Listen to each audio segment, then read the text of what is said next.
So, I don't know if you could see this, but I just color sanded or sanded the rough areas on the engine bay with 800 grit sandpaper and knocked it down, made it really flat, and then gave it another clear coat, just straight clear. I didn't put any pearl in it or anything like that. And you can see that it's really nice and flat and shiny. So I would say if it doesn't rain tonight, and I don't think so because I don't see any really rain clouds or anything like that tonight. If this should dry tonight, I put a little bit extra hardener in it. So as you can see right there, that looks pretty good.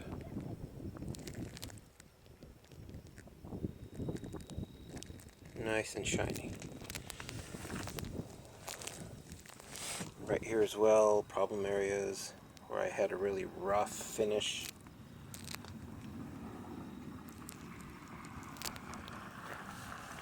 Looks good.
Alright, so I got up early this morning and started cleaning out the inside of the car, pulled off the hatch and the glass.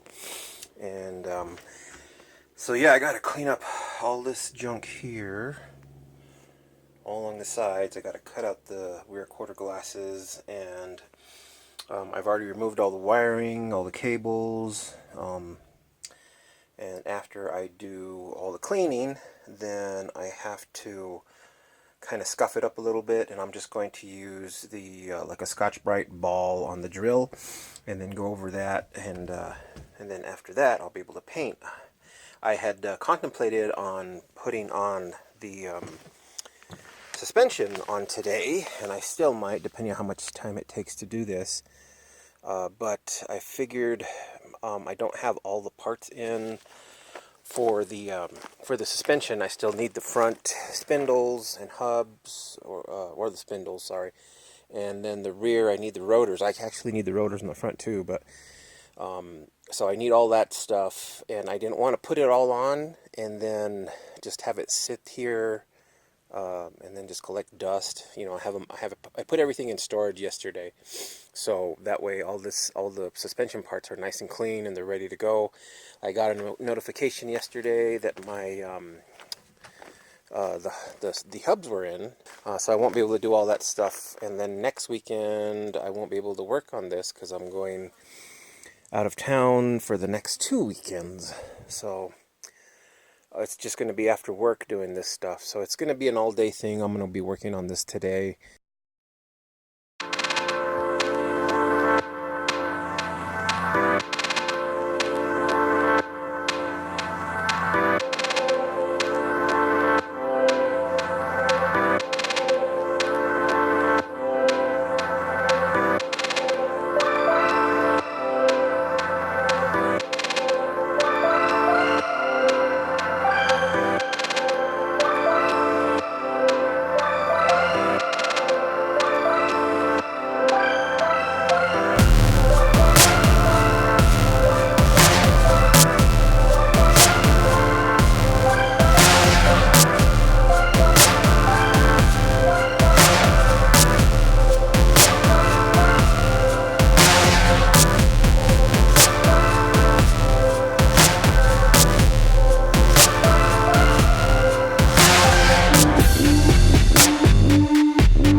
is cleaned out,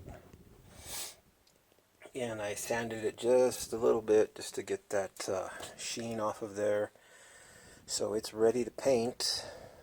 I used the compressor to blow off everything, all the crevices, all the cracks, and then well, first actually I used the Scotch-Brite ball with the vacuum cleaner and cleaned up all the really big stuff, and then I used the air compressor, and then I went over it with water and a cloth, wiped everything down, and then blew it with the compressor again, wiped everything down. I did it like 2 or 3 times, and I ended up having to vacuum again because there was more stuff in crevices that was caught up.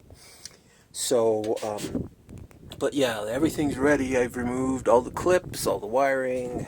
The shell is pretty much bare. The only thing I'm going to do next is get some mask off that area right there where the fuel pump is, and yeah, it should be ready to paint.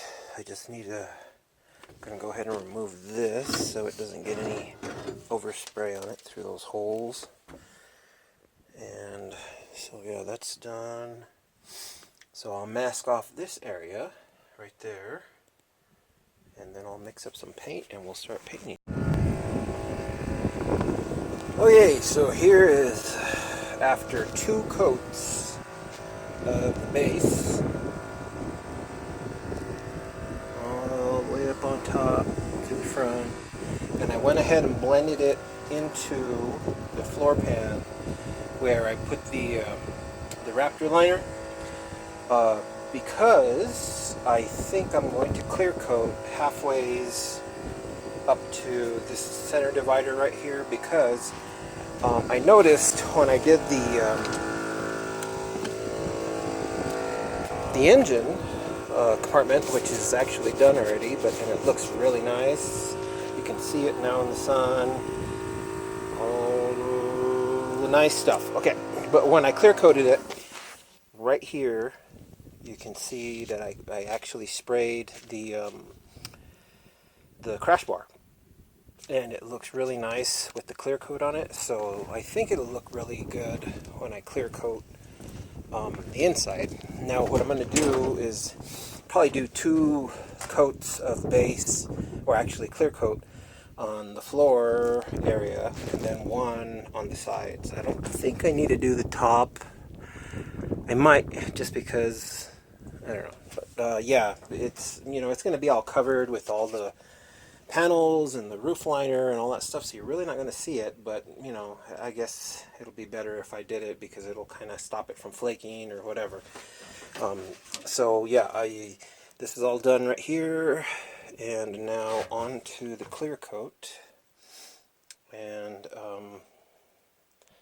so far so good.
So the inside, it looks like it's completely done. What I did was after I mixed the first cup of clear coat with the pearl, I did the first half, and I had enough to do the second half. So I was like, all right, what the hell? I'll just do the whole thing. So I did the whole floor pan, rear floor pan, and 2 coats of clear in the back, and the front, A pillars, B pillars, C pillars, everything. Came out really nice, looks like. And the reason why I decided to do the floor pan was when I was cleaning it. I don't know if you remember when I said that I had seen some guy and he had did his whole car and the Raptor liner, and the only problem he had was that when it got dirty, the dirt would dig in to the Raptor liner and it was harder to clean, and it kind of stayed like if it, I don't know, it stayed really dirty. So I'm hoping that putting the clear coat on there will help wipe off any dirt or mud or whatever gets in there.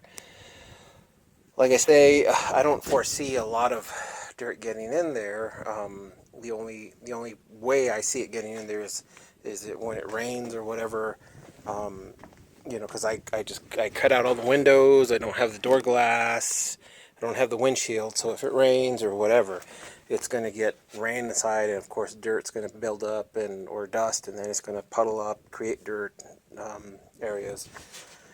So yeah, this is what it looks like. It came out really nice. I did an extra thick coat of clear coat on the center portion. Not too bad, not too thick on the sides, because like I say, all that stuff's going to be covered up. And so far doing this and the engine bay and the subframe has used half of a gallon of paint, and I still need to do the outside, the bumpers, fenders, body. The only thing I don't need to do is the hood and the hatch, because that's going to be Kevlar. Oh, and the valve cover. And all this, and all the jams, all this stuff needs to be painted as well. Inside of the doors, all this. So I'm not sure if, a gallon of paint is going to be enough to do the whole thing. I might need like a couple more quarts just to finish it up.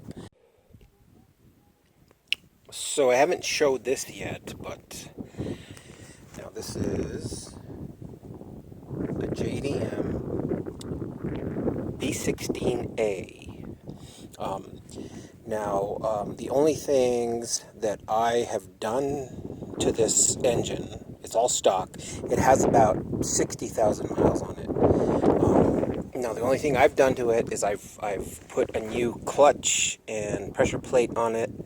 I don't remember what kind I put on there because it's been so long. But I put a new clutch pressure plate, the Skunk 2 adjustable cam gears, a new unorthodox pulley on the bottom. I had made a custom valve cover for it, but it's really messed up now. But all the rest is stock, except for little things like the Skunk 2 oil cap, Skunk 2 VTEC solenoid cover, little things like that. It's all stock. My plans for this engine is to leave all of the internals stock for now. The only thing I'm going to change are, of course, the motor mounts, the header, and the timing belt. Of course, cosmetic things. I want to paint the housing for the transmission, paint it the same color as the vehicle, paint the block and head like a satin black finish. So the new hubs came in, and here they are, all nice and clean, new bearings to go with them. The only thing I didn't get was this guy, the retaining ring that holds the bearing in. So I'm going to have to look around and see if I still have it. I'm pretty sure I do because I said I need to save it just in case, you know, whatever. But yeah, so I'm going to swap out the wheel studs for the extended hardened ones from ARP onto these ones, and then I'm going to go ahead and press on the bearing. And I also brought the shaft here, the one that was mounted on the engine. I got to clean that up and paint it to match the other ones. And then I also brought today the transmission, which I disassembled, well, not disassembled, but took off the block. I'm going to have to clean it all up, sand it, strip it, and then I'm going to get it ready for paint, which I think I said I'm going to paint the same color as the car. And then after that, then I'll do the engine block.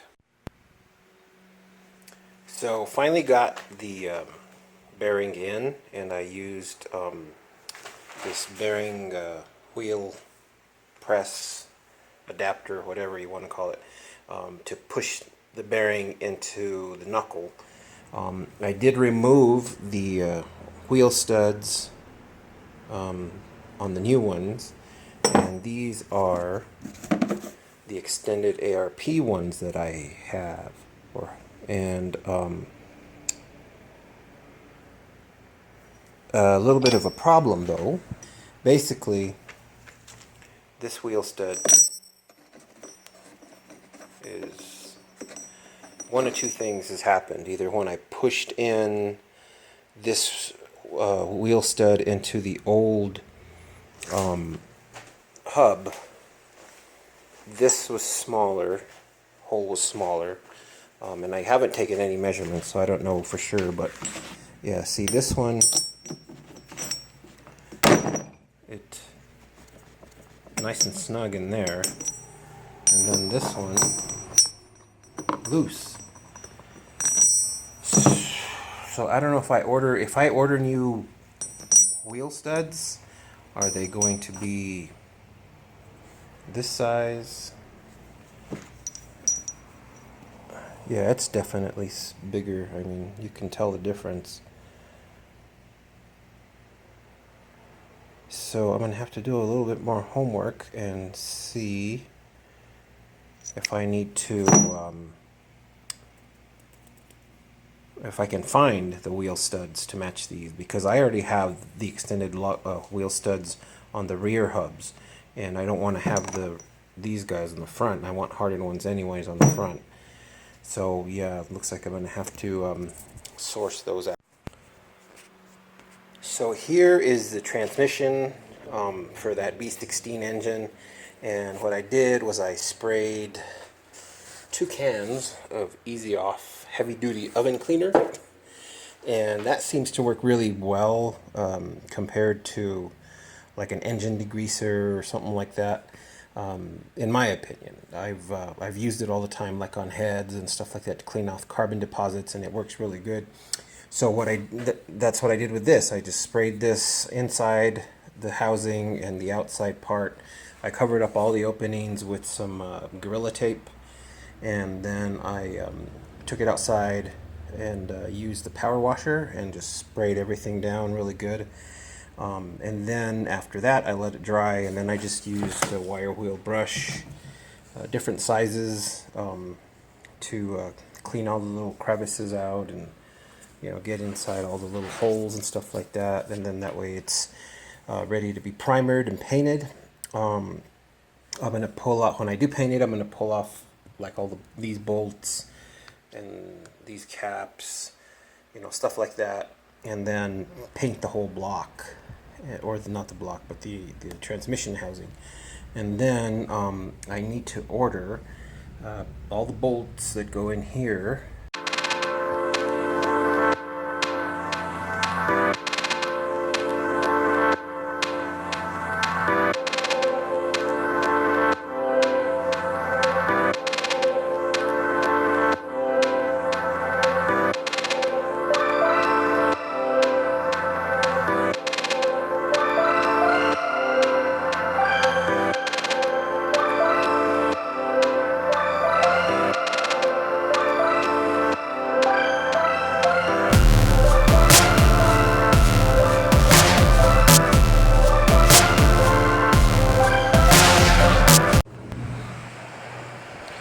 So here is 2 coats of the Pumpkin Pearl Orange on the transmission.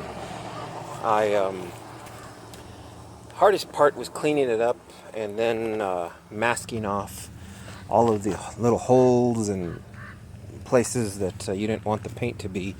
That one, it took like about an hour just to get all that done. But the 2 coats are on. I just got to let it dry, give it about 20 minutes, I guess.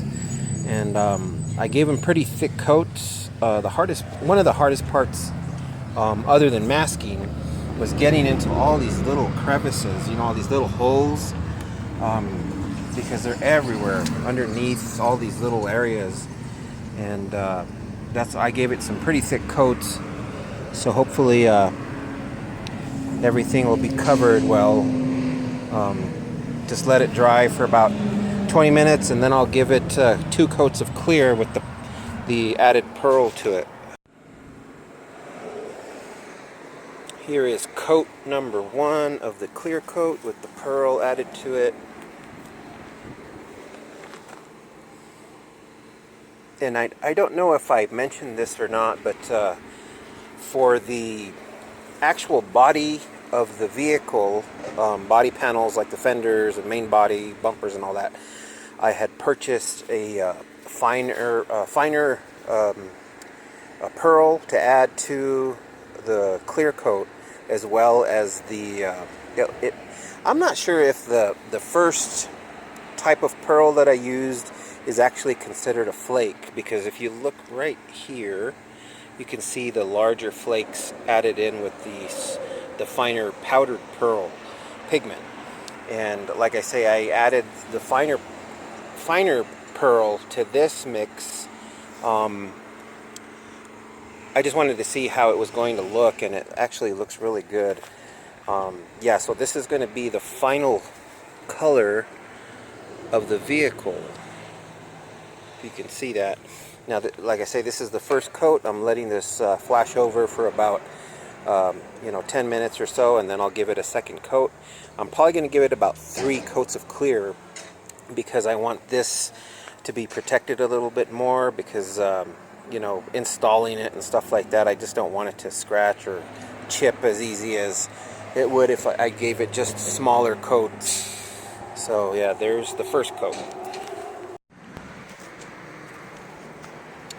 So here we are after 3 coats of clear, and pretty happy with the outcome. I'm not too excited about the color though. I like the color that I put like on the interior and the engine bay. That really fine pearl that I added to it really lightens up the orange. Almost looks like a creamsicle color. But I took off some of the masking so it wouldn't stick to the clear. But yeah, it'll be fine on the transmission. But as far as putting it on the body of the vehicle, this color, I don't think I'm going to do it this color. I'm going to do it the original color that I did with the interior and the engine bay. So yeah, I did order. I put the orange cup washers on here with the M7 bolts, I believe is what they are, and I didn't like the way the orange stood out on there, so I went ahead and ordered some black cup washers and the stainless steel socket head bolts to replace all of these bolts that are around here. And I think it even comes with the mounting bolts that are here on the transmission. The only thing I don't know is if it comes with the bolts for the mounts. So if they don't, I'll have to order those. But the transmission is done. I'm just going to let it sit out here and finish drying, and then I will get started on the engine, I guess.